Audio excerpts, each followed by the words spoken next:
Good morning students, this is your Hindi class and today we will start a chapter Aaradhya. Book है आराध्या व्याकरण chapter 2 वर्ण विचार। वर्ण विचार क्या होते हैं? वह छोटी से छोटी ध्वनि जिसकी और टुकड़े ना किया जा सके वर्ण कहलाते हैं। जैसे जो भी छोटे छोटे वर्ण होते हैं ना, उनके टुकड़े नहीं किए जा सकते तो ये क्या होते हैं? वो वर्ण कहलाते हैं। जैसे ये ध्वनियाँ हैं, हम जब बोलते हैं तो मुख से ध्वनि निकलती हैं। ध्वनि के सार्थक समूह का जो निर्माण होता है उसे वर्ण कहते हैं। देखिए गर्म, गरम, गरम को हम बोलेंगे तो कैसे ध्वनियाँ निकलेंगी? ग र म, गरम। गा प्लस आ प्लस रा प्लस आ प्लस मा प्लस आ, तो ये 6 ध्वनियाँ निकल रही हैं ना। तो ये जो ध्वनियों का समूह है ये वर्ण समूह है हमारा।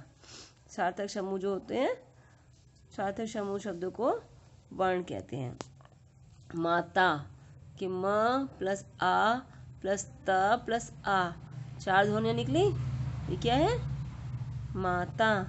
क्या हो गया? हमारा वर्ण विचार हो गए, वर्ण शब्द हो गए। ऐसी रानी है, रा प्लस आ प्लस ना प्लस ई, बड़ी की मात्रा आ रही है ना, रानी। तो 4 ध्वनियाँ निकली है। इन सब को शब्द समूह का होता है तो ये क्या होता है?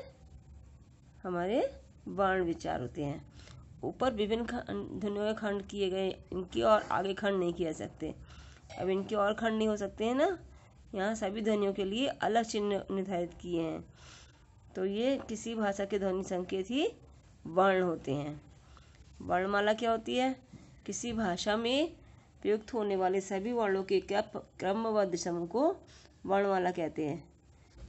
मतलब किसी भाषा में प्रयुक्त जो होने वाले शब्द वर्ण होते हैं उन्हें क्रमबद्ध समूह में प्रयोग किया जाता है तो वो वर्णमाला कहते हैं। वर्णमाला क्या होती है?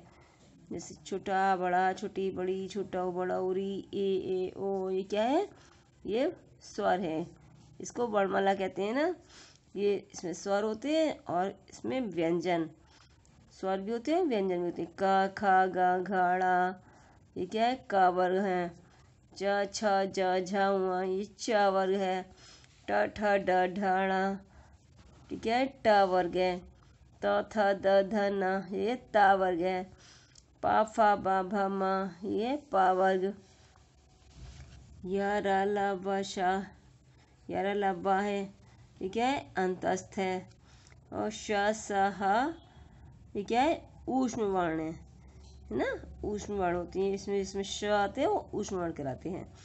हम देखते हैं वर्णमाला में वर्णों को 2 भागों में बांटा गया है, स्वर और व्यंजन। स्वर और व्यंजन 2 भागों में बांटा जाता है ना वर्णमाला को। एक तो स्वर होते हैं, स्वर क्या है हमारे? आ से अ तक क्या है? ये स्वर है। और ये व्यंजन है, का से हा तक क्या है? ये व्यंजन है। स्वर, स्वर क्या होते हैं? स्वर वॉवेल होते हैं। जैसे इंग्लिश में वॉवेल होते हैं वैसे इसमें हिंदी में स्वर होते हैं। जिन वर्णों के उच्चारण में मुख से निकलने वाली वायु बिना किसी रुकावट के मुख से बाहर निकल जाए उन्हें स्वर कहते हैं। स्वर 2 प्रकार के होते हैं, ह्रस्व स्वर और दीर्घ स्वर। एक तो छोटे स्वर होते हैं और एक लंबे स्वर होते हैं। ह्रस्व स्वर क्या होते हैं? ह्रस्व का अर्थ है छोटा, मतलब जिन स्वरों के उच्चारण में समय कम लगता है बोलने में उन्हें ह्रस्व स्वर कहते हैं। जैसे अ ई उ री, ह्रस्व स्वर कहलाते हैं। और दीर्घ स्वर कौन से होते हैं? दीर्घ का अर्थ है बड़ा या लंबा। तो जिन स्वरों के उच्चारण में अधिक समय लगता है उन्हें दीर्घ स्वर कहते हैं।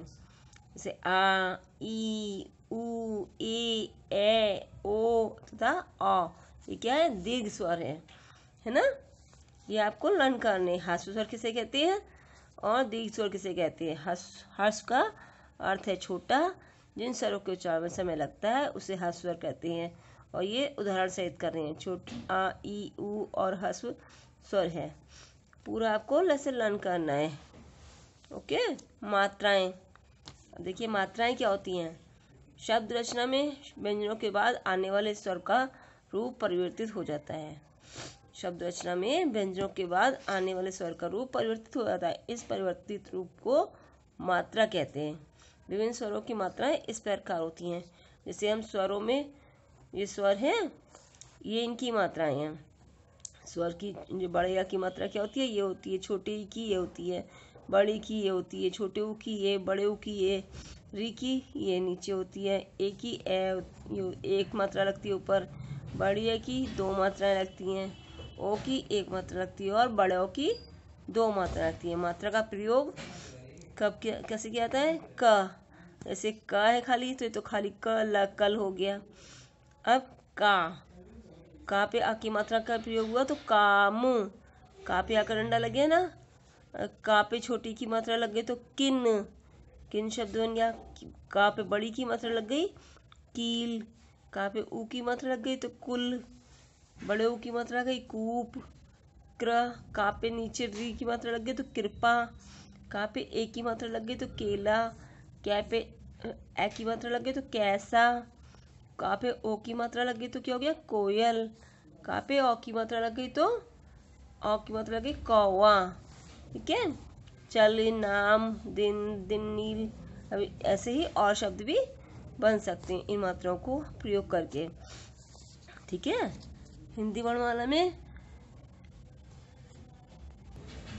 आ का कोई मात्रा चिन्ह नहीं होता। प्रत्येक व्यंजन के साथ अ स्वर मिलता है। स्वर रहित करने के लिए व्यंजन के अंत में हलंत चिन्ह लगाया जाता है। स्वर रहित में करने के लिए व्यंजन के अंत में हलंत लगाया जाता है। हलंत क्या होता है? ये जो होता है ये हलंत होता है। र के साथ ऊ और ऊ की मात्रा का प्रयोग रा में ऊ तथा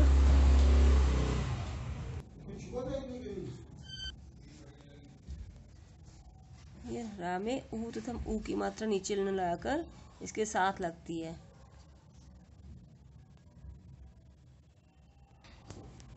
जैसे रा प्लस ऊ तो रुपया हो गया, रा प्लस ऊ रूप हो गया। रुपया और रूप रा में ऊ की मात्रा लग के बनते ना। रा में छोटे ऊ की मात्रा लगती है तो रुपया, और रा में बड़े ऊ की मात्रा लगाते तो रूप, तो ये रूप हो गया। ठीक है, अब आप यहाँ तक अपने आप पढ़ेंगे और जो नहीं समझ में आएगा वो मुझसे पूछेंगे। आगे व्यंजन वाला कॉन्सेप्ट मैं कल समझाऊंगी आपको। Thank you and have a nice day.